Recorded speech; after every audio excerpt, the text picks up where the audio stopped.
April 30 புனித 5ஆம் பத்திநாதர்.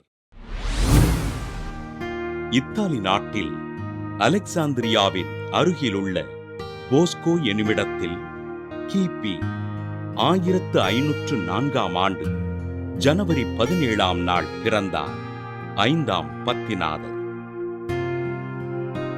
Antonio கிஸ்லெரி என்ற இயற்பெயரை கொண்ட இவர் குருவாக விருப்பம் கொண்டு புனித சாமிநாதர் துறவற சபையினில் சேர்ந்து கிபி 1528ஆம் ஆண்டு குருவாக அருட்பொழிவு பெற்றார்.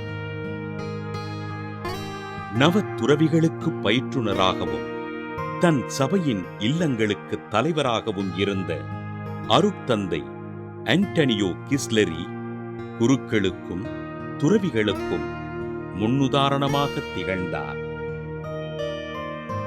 சுமார் 16 ஆண்டுகள் குரு மாணவர்களுக்கு இறையியலும் மெய்யியலும் கற்பித்த இவர் கிபி 1556ஆம் ஆண்டு திருத்தந்தை 4ஆம் பவுலினால் ஆயராக திருப்பொழிவு செய்யப்பட்டு மிலான் லம்பார்டி பகுதிகளில் இறை நம்பிக்கைக்கு காவலராக இறைபணிகள் செய்தார்.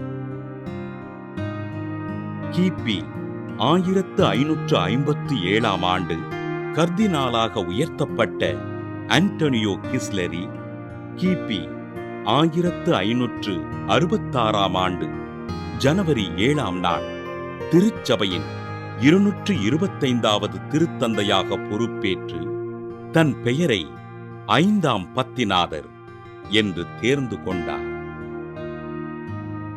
தன் வாழ்வினை எளிமையாக வாழ்ந்த திருத்தந்தை 5ஆம் பத்திநாதர் திருச்சபையில் பல்வேறு ஒழுங்குகளை செய்து திருச்சபையினை வளர்ச்சி பாதையில் வழிநடத்தினார்.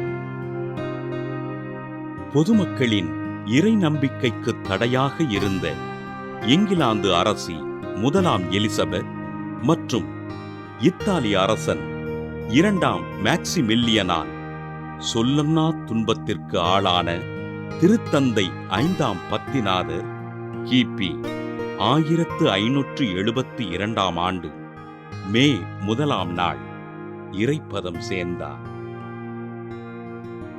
நோயாளிகள் மீது அன்பு கொண்டு தொழுநோயாளர்களை கட்டி அணைத்து எளிமையாக வாழ்ந்த திருத்தந்தை 5ஆம் பத்திநாதரை திருத்தந்தை 11ஆம் கிளெமெண்ட் கிபி 1712ஆம் ஆண்டு மே 22ஆம் நாள் புனிதராக உயர்த்தி இத்தாலியின் மால்டா போஸ்கோ பகுதிகளுக்கு பாதுகாவலராக அறிவித்தார்.